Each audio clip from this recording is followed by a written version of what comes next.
Hi అండి. ఈ రోజు నేను మీ ముంగడికి తీసుకొచ్చిన ఫోక్ సాంగ్ వచ్చేసి 'పోకిళ్ళ నరస 2' అనే ఈ సాంగ్ ను రివ్యూ చేయడానికి మీ ముంగడికి తీసుకురావడం జరిగిందన్న. అయితే ఈ ఫోక్ సాంగ్ లో యాక్ట్ చేసిన వారు ఎవరనేసి అంటే గనక మన దాస లక్ష్మి గారు అండ్ మానుకోట ప్రసాద్ గారు యాక్ట్ చేయడం జరిగింది.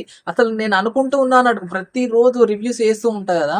అసలు జానపద సాంగ్స్ అనేది కొద్దిగా కనుమరుగు అవుతున్నాయా, సినిమాటిక్ లెవెల్లోనే అన్ని సాంగ్స్ వస్తున్నాయి అనేసి అనుకునే లోపే ఒక మంచి సాంగ్ మన జానపదాలను అంటే ఫోక్ సాంగ్స్ అంటే ఎలా ఉంటాయి, ఇలానే ఉంటాయి జానపదాల సాంగ్స్ అనేట్టుగా ఈ ఫోక్ సాంగ్ తీయడం జరిగింది అన్నట్టుగా మన మానుకోట ప్రసాద్ గారు అండ్ దాస లక్ష్మి గారు.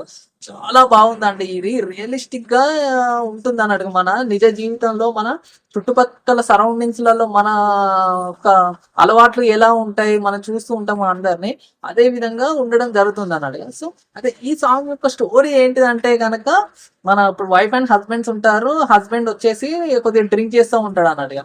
సో వైఫ్ వచ్చేసి తను ప్రెగ్నెన్సీ ఆల్రెడీ ఒక బిడ్డ ఉంటది, మళ్ళీ ప్రెగ్నెన్సీ అన్నట్టుగా. సో ఇక తన బాధ అంతా నువ్వు పనికి వెళ్తా అంటున్నావు, పనికి వెళ్ళట్లేదు, ఆ దుబాయ్ వెళ్తానో మస్కట్ వెళ్తానో వెళ్ళకుండా ఇక్కడ తాకుంటా ఇలానే ఉంటున్నావు, వాళ్ళతో తిరుగుతున్నావు, మన బతికేం కావాలి, పిల్లల బ్రతికేం కావాలనేసి ఒక ఇంటెన్షన్ కొద్దీ తను ఒక మెసేజ్ ఓరియంటెడ్ గా తనకు మెసేజ్ ఇస్తూ ఈ పాట పాడుతుంది అన్నట్టు, తను మార్చే ప్రయత్నం చేస్తూ ఉంటుంది అన్నట్టుగా ఈ సాంగ్ లో. సో సాంగ్ మాత్రం చాలా అంటే చాలా బాగుంది. అంటే నేను చెప్పాను కదా జానపద సాంగ్స్ ఎలా ఉండాలా అనేసి అనుకున్నాను, ఇప్పుడు ఈ సాంగ్ అలానే ఉందనేసి నేను మేము కూడా తీసుకురావడం జరిగింది, మీ అందరికి నచ్చుతుంది అనేసి.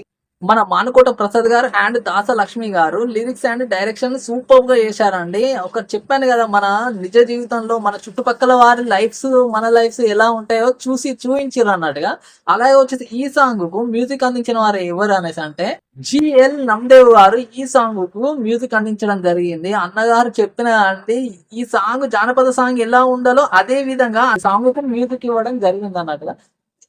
అయితే ఈ సాంగ్ కు డూప్ ఎవరు వ్యవహరించారనంటే హరీష్ పటేల్ గారు ఈ సాంగ్ కు చేయగా, ఎడిటింగ్ వచ్చేసి రంగు అనాయ్ గారు ఈ సాంగ్ కు ఎడిటింగ్ బాధ్యతలు తీసుకోవడం జరిగింది. అయితే ఈ సాంగ్ ఇంత పెద్ద హిట్ అయింది, ఇంత బాగుంది అనేసి అంటే కనుక ఈ సాంగ్ సింగర్ గా వేసిన వారు గొప్పతనం అనేసి కూడా చెప్పొచ్చు. అయితే ఈ సాంగ్ సింగర్ గా వ్యవహరించింది ఎవరనేసి అంటే మన దాస లక్ష్మి గారే ఈ సాంగ్ కు సింగర్ గా వ్యవహరించడం జరిగిందండి.